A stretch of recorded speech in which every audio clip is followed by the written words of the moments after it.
السلام علیکم، امید ہے کہ آپ سب لوگ خیریت سے ہوں گے۔ ایران کے سپریم لیڈر آیت اللہ خامنائی صاحب نے ٹویٹ کیا کہ ایرانی قوم وہ نہیں ہے جو کسی کے آگے ہتھیار ڈالے۔ دوسری جانب صدر ٹرمپ صاحب نے اناؤنسمنٹ کی ہے، پوری دنیا کو مبارکباد دی ہے کہ پیس ہو گیا ہے، ایک طرح سے سیز فائر ہو گیا ہے ایران اور اسرائیل کے مابین۔ امریکہ کے اوپر بھی حملہ کیا گیا گزشتہ رات ایران کی جانب سے، اس کی کیا تفصیلات ہیں وہ بھی آپ سے شیئر کروں گا۔ کچھ مزید خبریں ہیں پاکستان سے، بنگلہ دیش سے، کوشش ہوگی کہ آج کے اس بلاگ کے اندر وہ بھی آپ سے شیئر کی جائیں۔ لیکن سب سے پہلے اگر ہم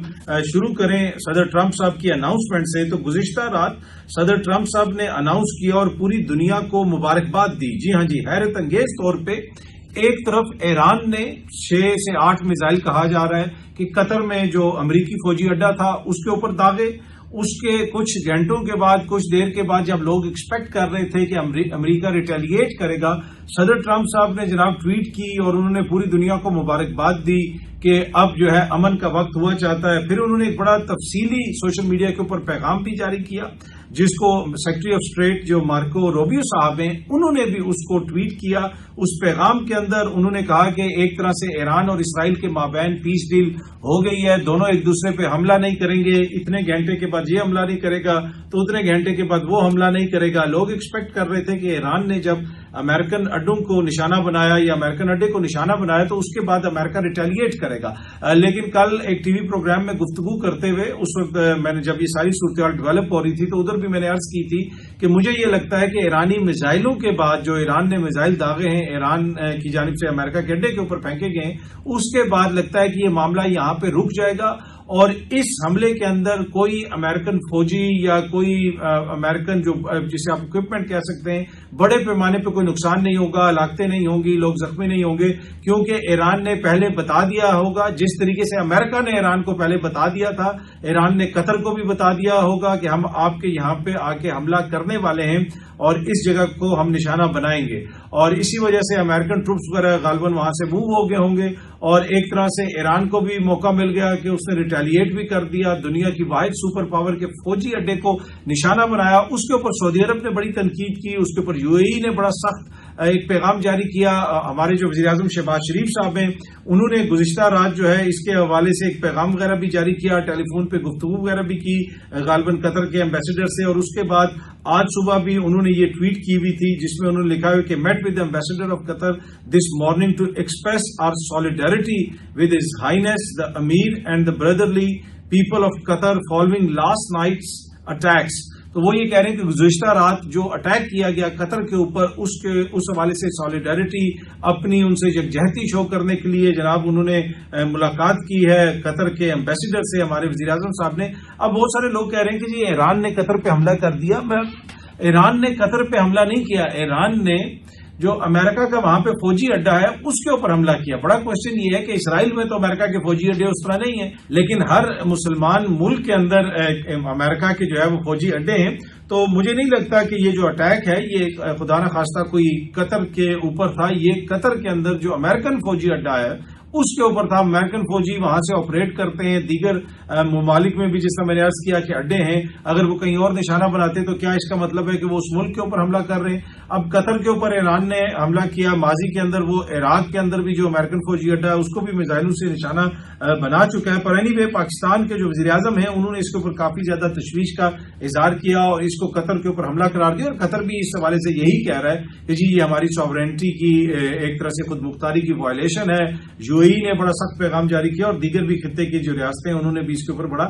سخت پیغام جاری کیا۔ پر اینی وے صدر ٹرمپ صاحب یہ بھی کہہ رہے ہیں کہ جی یہ 12 دن کی جنگ تھی جس کے نتیجے میں یہ حاصل کر لیا وہ حاصل کر لیا، کافی لمبی وہ تفصیلات بتا رہے ہیں۔ آیت اللہ خامنائی صاحب نے کہا کہ ایرانی قوم جو ہے، those who know the Iranian people, وہ لوگ جو ایران کے لوگوں کو جانتے ہیں، ان کو ہماری ہسٹری کا جن کو پتا ہے انہیں پتا ہے کہ ایرانی قوم کبھی بھی کسی کے آگے ہتھیار نہیں ڈالے گی۔ دوسری جانب ایران یہ کہتا ہے کہ جی as Iran has repeatedly made clear Israel launched war on Iran not the other way around. تو ایرانی حکام یہ کہہ رہے ہیں، ایرانی حکومت کا موقف یہ ہے کہ جی اسرائیل نے ہم پہ حملہ کیا تھا، ہم نے ان پہ حملہ نہیں کیا تھا۔ As of now there is no agreement on any ceasefire اور جو ملٹری آپریشن ہے ان کو ختم کرنے کے حوالے سے، اور اگر اسرائیلی رجیم جو ہے وہ اپنے حملے روک دیتی ہے. انہوں نے کہا جی ایز آف ناؤ اب تک کی جو صورتحال ہے کوئی ایسا ایگریمنٹ نہیں ہوا، لیکن اگر اسرائیل کی حکومت اپنے حملے روک دیتی ہے، اسرائیل کی فوج اپنے حملے روک دیتی ہے، تو اس کے بعد ہمیں بھی کوئی ضرورت نہیں ہے کہ ہم ان کے اوپر حملہ کریں. دا فائنل ڈیسیژن آن دا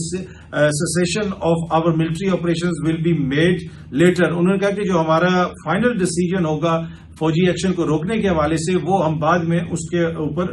فیصلہ کریں گے. لیکن اب تک لگتا یہی ہے کہ صورتحال ایسی ہے جیسی صدر ٹرمپ صاحب پوری دنیا کو مبارکباد دے رہے ہیں. جس وقت یہ صورتحال ہو رہی تھی تمام مشرق وسطی کے اندر، پاکستان میں بھی ایون فلائٹ آپریشن متاثر ہوا، مختلف ممالک کے لوگ جو مشرق وسطی میں آئے ہوئے تھے وہ پھنس گئے تھے، ایئر سپیس کو بلاک کر دیا گیا تھا. تو کافی بڑا یہ آپریشن ہوا، اور اس کے نتیجے میں پھر دنیا یہ ایکسپیکٹ کر رہی تھی کہ شاید کوئی بڑی جنگ کی طرف ہم جا رہے ہیں. لیکن گزشتہ رات کو بھی ایک ٹی وی پروگرام میں میں نے عرض کی تھی کہ ڈونلڈ ٹرمپ صاحب کی جو شخصیت ہے اس میں مجھے ڈیپتھ نظر نہیں آتی ہے. یہ وہ لیڈر نہیں ہے جو مہینوں کی جنگ لڑ سکے. یہ منٹوں والا اور سیکنڈوں والا ٹویٹس والا ان کا صورتحال ہے. یہ وہ طویل جنگ یا اتنے اعصاب مجھے ان کے مضبوط نہیں لگتے کہ یہ جنگ لڑیں گے، لمبی جنگ لڑیں گے اور یہ آگے سے ایران کے اوپر حملہ کریں گے. ایگزیکٹ ورڈز ہیں جو کل میں نے ٹی وی پہ استعمال کیے تھے، اور اس کے کچھ دیر بعد ویسا ہی ہوا. اور صدر ٹرمپ صاحب نے کہا جناب کہ بس اب میں نے پیس اچیو کر لیا. وہ اس کے لیے بھی نوبل پیس پرائز مانگیں گے کہ دیکھیں جناب میں نے پیس یہاں پہ اچیو کر لیا ہے.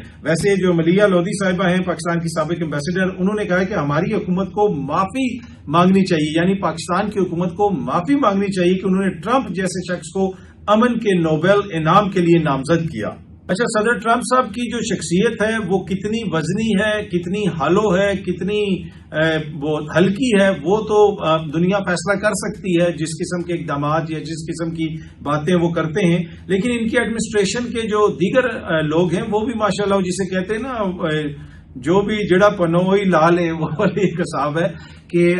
ان کے جو جے ڈی وینس صاحب ہیں انہوں نے یہ فرمایا کہ صدر ٹرمپ کی دلیرانہ قیادت کے باعث ایرانی جوہری پروگرام کا مکمل خاتمہ ہو چکا ہے. 12 روزہ جنگ اپنے اختتام کو پہنچ چکی ہے. صدر نے ایرانی نیوکلیئر پروگرام کو تباہ کر دیا ہے اور خطے میں طویل المدتی امن کی بنیاد رکھ دی ہے، اور وہ بھی بغیر کسی امریکی جانی نقصان کے. تو وہ یہ کہہ رہے ہیں کہ جی یہ بڑا صدر ٹرمپ صاحب کا بڑا کارنامہ ہے. بھائی آپ دنیا کی واحد سپر پاور ہوں اور ایک ایسا ملک جس کے اوپر دہائیوں سے فوجی سینکشنز لگی ہوں، دیگر سینکشنز لگی ہوں، نہ ان کے پاس ایئر فورس ہو، وہ آپ کے فوجی اڈے کو نشانہ بھی بنا دے،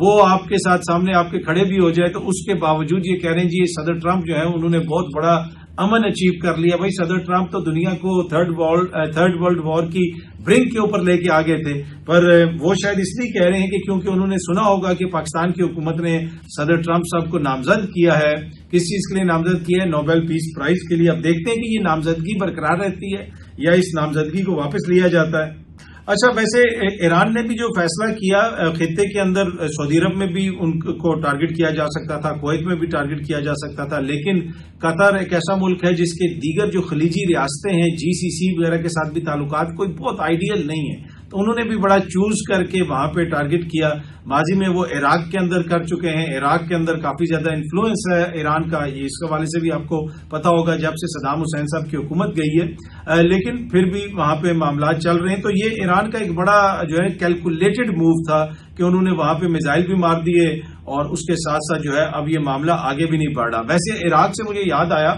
پچھلے دنوں میں دیکھ رہا تھا کہ پاکستان میں ایک نیا ہوٹل کھل رہا ہے جو اوورسیز پاکستانی ہے. جو کچھ مرضی ہوتا رہے پاکستان کے اندر، اوورسیز پاکستانی جو ہیں ان کا کوئی خاص لگاؤ ہے پاکستان کے ساتھ. ان کی خواہش ہوتی ہے کہ یہاں پہ آ کے انویسٹ کریں، ہمارا ملک جو ہے ترقی کرے. آلدو کہ یہاں پہ کچھ پولیٹیشین کھڑے ہوتے ہیں اور وہ کہتے ہیں کہ جی اوورسیز پاکستانی صرف یہاں پہ اپنے آباء و اجداد کو دفنانے کے لیے آتے ہیں، یہ بے شرم ہے، اس قسم کی باتیں کی جاتی ہیں. لیکن کوئی بھی دور ہو، اوورسیز پاکستانیوں کا جو کردار ہے اس وقت، اگر پاکستان کی معیشت چل رہی ہے تو وہ صرف اور صرف اوورسیز پاکستانیوں کی وجہ سے چل رہی ہے. ادروائز تو $1 ارب لینے کے لیے ہمیں دنیا بھر کے آگے اپنی ناک رگڑنی پڑتی ہے. پر اینی وے، عمران خان صاحب کے دور کے اندر ٹورزم کی یہاں پہ بڑی بات ہو رہی تھی، اور اس وقت بھی کہا جاتا تھا کہ جی یہاں پہ آ کے انویسٹمنٹ کی جائے، یہ کیا جائے، وہ کیا جائے. اس زمانے میں نتیا گلی میں ایک پروجیکٹ لانچ ہوا، ہلٹن ہوٹل، جو دنیا کی مائناز ایک ہوٹل چین ہے، اس کو پاکستان لایا جائے. پھر وہ عمران خان صاحب کی حکومت ختم ہو گئی. وہ کوئی اوورسیز پاکستانی ہے، ممتاز مسلم صاحب، انہوں نے وہ ہوٹل وہ لے کے آ رہے ہیں نتھیا گلی میں، پھر پنجاب کے اندر بھی کہیں پہ وہ انویسٹمنٹ کر رہے ہیں، تو وہ کئی $100 ملین کی انویسٹمنٹ ہے۔ تو ان سے بہت سارے لوگ یہ کہہ بھی رہے تھے کہ بھائی دنیا تو پاکستان سے پیسہ نکال رہی ہے،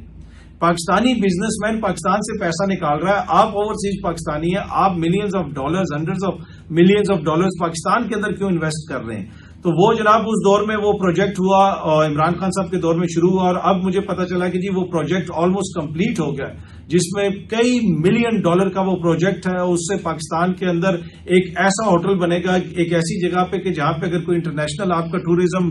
ہوتا ہے، انٹرنیشنل ٹورسٹ بھی آتے ہیں تو وہ بھی آسانی سے وہاں پہ رہ سکتے ہیں۔ پر اینی وے کہنے کا مقصد یہ ہے کہ اوورسیز پاکستانی جو ہیں ان کی خواہش ہوتی ہے یار یہاں پہ کسی کے پاس 4 پیسے ہوں تو وہ فوراً جا کے دبئی میں فلیٹ لیتا ہے، لیکن اوورسیز پاکستانی جو دبئی میں کماتے ہیں، دنیا بھر میں کماتے ہیں، ان کی خواہش ہوتی ہے کہ پاکستان میں آ کے انویسٹ کریں۔ اچھا ویسے پاکستان کوئی آسان ملک نہیں ہے انویسٹ کرنے کے حوالے سے۔ اب یہ جو ممتاز مسلم صاحب ہیں یہ عراق کے اندر بھی ان کے ہوٹل ہیں، ایک ہوٹل ہے عراق کے اندر بھی، اور آپ کو پتا ہے کہ عراق کے اندر حکومت کی کیا صورتحال ہے۔ ان کا کاروبار افغانستان میں بھی ہے، وہاں پہ بھی ایک جو سب سے مشہور ہوٹل ہے وہ ان کا ہے، وہاں پہ جنگ بھی چلتی رہی، سب کچھ ہوتا رہا، لیکن اس کے باوجود وہ کہتے ہیں کہ جس قسم کے بیوروکریٹک مسائل پاکستان میں ہمیں سامنا کرنا پڑا کہ ہم یہاں پہ پیسہ لے کے آ رہے ہیں، انویسٹ کر رہے ہیں، جس طرح یہاں پہ مسائل کا ہمیں سامنا کرنا پڑا نہ عراق میں کرنا پڑا نہ افغانستان میں کرنا پڑا۔ تو یہ دیکھ لیں کتنا بڑا ہمارا المیہ ہے کہ ایک وہ ملک جہاں پہ کوئی انویسٹمنٹ لے کے نہیں آتا، اگر کوئی لے کے آتا ہے تو اس کو ہم اتنا تنگ کرتے ہیں اور پھر ہم پوچھتے ہیں کہ جناب وہ کیوں نہیں آ رہی۔ پر اینی وے وہ یہ کہہ رہے تھے کہ جناب ان سے کسی کی بات ہو رہی تھی تو وہ یہ کہہ رہے تھے کہ اس سے زیادہ بھی تنگ کریں تو میرا ملک ہے، میں تو اسی ملک میں انویسٹ کروں گا، کہ یہ تو نہیں ہو سکتا کہ ہم اپنے ملک کے اندر انویسٹ نہ کریں۔ اور ویسے یہ اس پروجیکٹ کا جو اناگوریشن تھی وہ عمران خان صاحب کے دور میں ہوئی تھی، اور اب یہ پروجیکٹ کمپلیٹ ہو رہا ہے، نتھیا گلی کے اندر ہے جی یہ ہلٹن ہوٹل، اور میرے خیال میں جولائی کے مہینے میں اس کی اوپننگ وغیرہ ہونی ہے۔ تو ایک اچھی پازیٹو ڈیولپمنٹ ہے، پاکستان کے اندر انویسٹمنٹ بھی آئی ہے، پروجیکٹ کمپلیٹ بھی ہوا ہے، اور اس کے علاوہ ان کا ایک پروجیکٹ غالباً ملتان میں بھی یہ کوئی اس طرح کی انویسٹمنٹ کر رہے ہیں اور وہاں پہ بھی اس قسم کا کوئی ہوٹل بن رہا ہے۔ پر مجھے حیرت اس بات پہ ہوتی ہے کہ افغانستان اور عراق سے بھی گئی گزری ہے ہماری بیوروکریٹک صورتحال اور ریڈ ٹیپ، اس کے اوپر ہمیں دیکھنے کی ضرورت ہے۔ ہم نے SIFC بنا دی، بہت ساری چیزیں ہم کرتے ہیں اور پھر ہم پوچھتے ہیں کہ یہاں پہ انویسٹمنٹ کیوں نہیں آتی۔ تو کچھ چیزیں ایسی ہوتی ہیں کہ جن کو دیکھنے کی ضرورت ہے کہ کیسے اس انویسٹمنٹ کے پروسیس کو سمپلیفائی کیا جا سکتا ہے، لوگوں کو فیسیلیٹیٹ کیا جا سکتا ہے۔ پر اینی وے ویل ڈن ممتاز مسلم صاحب ایز اے اوورسیز پاکستانی جو ہے انہوں نے پاکستان کے اندر انویسٹ کیا، تو ہمیں تو خوشی ہوتی ہے کہ کوئی بھی شخص آئے پاکستان میں انویسٹ کرے، ہماری ملک کی اکانومی بہتر ہوتی ہے اور ہم سب کا جو مستقبل ہے ایک طرح سے یہ اس میں یہ لوگ انویسٹ کرتے ہیں، کماتے باہر ہیں لیکن انویسٹ ہمارے مستقبل میں پاکستان کے اندر کرتے ہیں، تو اس کو تو جتنا اپریشیٹ کیا جائے کم ہے۔ اچھا جی آپ ذرا بنگلہ دیش چلے جائیں۔ بنگلہ دیش میں وہاں کے جو سابق چیف الیکشن کمشنر ہیں ان کو عدالت میں پیش کیا گیا، عوام نے ان کو مارنے کی کوشش کی۔ یہ سامنے میں 1-2 ہیڈ لائنز بھی آپ کو پڑھ کے سنا دیتا ہوں کہ بنگلہ دیش ڈیٹینز ایکس الیکشن چیف، یہ شیخ حسینہ صاحبہ کے دور کے الیکشن کمشنر تھے، ان پہ الزام ہے کہ یہ وہاں پہ دھاندلی کرواتے تھے، ان کو جو مینڈیٹ ملتا تھا وہ یہ ان کو مینڈیٹ لے کے دیتے تھے۔ تو یہ سامنے آپ ہیڈ لائن بھی دیکھ سکتے ہیں جناب کہ بنگلہ دیش کے جو ایکس الیکشن چیف ہیں، الیکشنز کے اندر مینیپولیشن کے الزام میں ان کو گرفتار کیا گیا۔ جب ان کو عدالت میں پیش کیا گیا، ہیلمٹ انہوں نے پہنا ہوا تھا، عوام ان کو چپیڑے مارنا چاہتی تھی اور اس وجہ سے مارنا چاہتی تھی۔ یہ بڑی امپورٹنٹ وجہ ہے کہ 2014 کا الیکشن ہو، 18 کا الیکشن ہو، 2024 کا الیکشن ہو، ہر الیکشن کے اندر جناب نے بہترین مینڈیٹ لے کے دیا شیخ حسینہ صاحبہ کو، اور اب جو ہے عوام وہاں پہ ایک طرح سے جو بفر گئی ہے، اور ہر چیز کی ایک حد ہوتی ہے، اس لیے کہ مینڈیٹ کی بھی ایک حد ہوتی ہے، مینڈیٹ اتنا لینا چاہیے جتنا دنیا برداشت کر سکے۔ اینی وے یہ تو جی بنگلہ دیش کی صورتحال ہے، خدا نخواستہ کم از کم پاکستان میں ہمارے ہاں کوئی ایسی صورتحال نہیں ہے۔ اچھی بات ہے اب آزاد کشمیر میں بھی الیکشن آنے والے ہیں، اور یہ سامنے آپ خبر دیکھیں کہ سابق وزیر اعظم آزاد کشمیر سردار تنویر الیاس پیپلز پارٹی میں شامل ہو گئے۔ جی ہاں جی، پیپلز پارٹی میں شامل ہو گئے، اب عوامی مینڈیٹ لے کے وہ پیپلز پارٹی میں چلے گئے۔ پتہ نہیں اگلے اس میں سیٹ اپ میں ان کو کیا عہدہ ملتا ہے۔ الیکشن جب بھی آزاد کشمیر میں ہوتا ہے آپ کو پتہ ہے عوام کا مینڈیٹ ہمیشہ اس کا احترام کیا جاتا ہے، ادھر حکومت ختم ہوتی ہے ادھر نئی حکومت بن جاتی ہے، جو بھی ہوتا ہے وہ ساری قوم کے سامنے ہوتا ہے۔ لیکن آزاد کشمیر کے اندر بڑی خبر یہ ہے کہ جی سردار تنویر الیاس صاحب جو ہیں وہ شامل ہو گئے پیپلز پارٹی میں۔ ان کو عمران خان صاحب نے وزیر اعظم بنایا. علی امین صاحب کا کہا جاتا ہے کہ یہ بڑے دوست تھے اور ادھر ان کا ایک بڑا پلازا وغیرہ بھی ہے, ایک بڑا جسے آپ کہہ سکتے ہیں مال کہہ سکتے ہیں, شاپنگ سینٹر کہہ سکتے ہیں, اسلام آباد کے اندر ہے. اس کی وجہ سے بھی کافی دفعہ یہ خبروں میں رہے. اس کے علاوہ یہ پچھلے دنوں گرفتار وغیرہ بھی ہوئے, کچھ اور الزام وغیرہ بھی تھے ان کے اوپر, لیکن اب جو ہے میرے خیال میں ان کا مینڈیٹ کافی اسٹرانگ ہے, تو اب یہ مینڈیٹ لے کے چلے گئے ہیں پاکستان پیپلز پارٹی کے اندر. دیکھتے ہیں جی آزاد کشمیر میں اگلا مینڈیٹ کس کو ملتا ہے اور کون وہاں پہ الیکشن جیتتا ہے. اچھا جی, ایک بڑی جو امپورٹنٹ خبر ہے یہ ڈان نیوز میں آج لگی ہوئی تھی کہ انڈیا نے جو سبسیڈائزڈ ان کا رائس ہے اس کو انہوں نے انٹرنیشنل مارکیٹ میں انٹروڈیوس کروا دیا ہے, اور پاکستان کا رائس انڈیا کی رائس سے تھوڑا سا مہنگا ہے. یہ پاکستان کی ایکسپورٹس کو ڈینٹ پہنچانا چاہتے تھے, لیکن پاکستان کی ایکسپورٹس ابھی بھی کم نہیں ہوئی ہیں. لیکن اس میں ایشو یہ ہے کہ پاکستان کے اندر چاول کی پیداوار میں کمی آئی ہے. یہاں پہ ہم کسان کے ساتھ جو سلوک کر رہے ہیں وہ مناسب نہیں ہے. انڈیا نے کافی زیادہ یہاں پہ جسے آپ کہہ سکتے ہیں ان کو سبسڈیز وغیرہ بھی دیں. پہلے ان کے ایکسپورٹ کے اوپر پابندی تھی, اب پاکستان کی مارکیٹ کو نقصان پہنچانے کے لیے انہوں نے اپنا چاول بھی مارکیٹ میں پھینکا ہے. لیکن پاکستان کا جو چاول ہے اس کی کوالٹی بہتر ہے. ابھی بھی عالمی سطح پہ جو پاکستان کا باسمتی چاول ہے لوگ اس کو پریفر کرتے ہیں, چاہے پاکستان کا مینگو ہو جائے چاہے پاکستان کا چاول ہو جائے. میں نے خود انٹرنیشنل دنیا میں دیکھا ہے کہ ایون کے جو انڈین ریسٹورینٹس بھی ہیں وہ بھی پاکستانی چاول استعمال کر رہے ہوتے ہیں کیونکہ پاکستانی چاول بہتر ہے. لیکن ہمیں بڑا چیلنج یہ ہے کہ ہم نے وہ اس میں مارکیٹ انٹرنیشنلی اپنی ایک مارکیٹ تو بنا لی ہے, لیکن یہاں پہ ہماری جو ایک طرح سے جو پیداوار ہے اس میں جو کمی آئی ہے وہ ایک بہت بڑا ہمارا چیلنج ہے. چاول کی پیداوار میں ہم نے تقریباً 4% جو ہے ڈپ دیکھا ہے خریف کی جو فصل ہوئی 2024 کی اس میں. اچھا, اب اگر آپ عالمی مارکیٹ میں دیکھیں انڈیا جو ہے وہ سب سے سستا چاول اس نے مارکیٹ میں پھینکا ہے, وہ ہے تقریباً جناب $349 پر ٹن. $349 پر ٹن پہ انڈیا چاول فراہم کر رہا ہے. اگر آپ دیگر ممالک کو دیکھیں تو اس میں تھائی لینڈ جو ہے وہ $376 پر ٹن فراہم کر رہا ہے, ویتنام 365 اور پاکستان 362, اور پاکستان جو ہے اس کا چاول $365 پر ٹن کے حساب سے غالباً جو ہے یہ نان باسمتی رائس ہے یا باسمتی رائس ہے. پر اینی وے جو پاکستان نے اپنے آپ کو وہاں پہ ایز اے مارکیٹ کیا ہے وہ چیپسٹ مارکیٹ نہیں کیا. پاکستان نے کوالٹی کے اوپر ایمفسائز کیا کہ ہمارے چاول کی کوالٹی اچھی ہے, اور اس کے لیے ضروری ہے کہ کسان کا یہاں پہ جو اس کو ہم سہولتیں دے سکتے ہیں وہ دیں. انڈیا تو بے تحاشا سبسڈیز دے رہا ہے, کسان کو بجلی بھی سستی دے رہا ہے, پانی بھی سستا دے رہا ہے, ہر قسم کی سہولتیں فراہم کر رہا ہے. لیکن یہاں پہ ہم جو کسان کے ساتھ کر رہے ہیں اس کے باوجود ہمارا جو پروڈکٹ ہے وہ پوری دنیا میں ایکسپورٹ ہوتا ہے, اور یہ ایک بڑی میجر ایکسپورٹ ہے پاکستان کی. تو اس کے اوپر دیکھنے کی ضرورت ہے.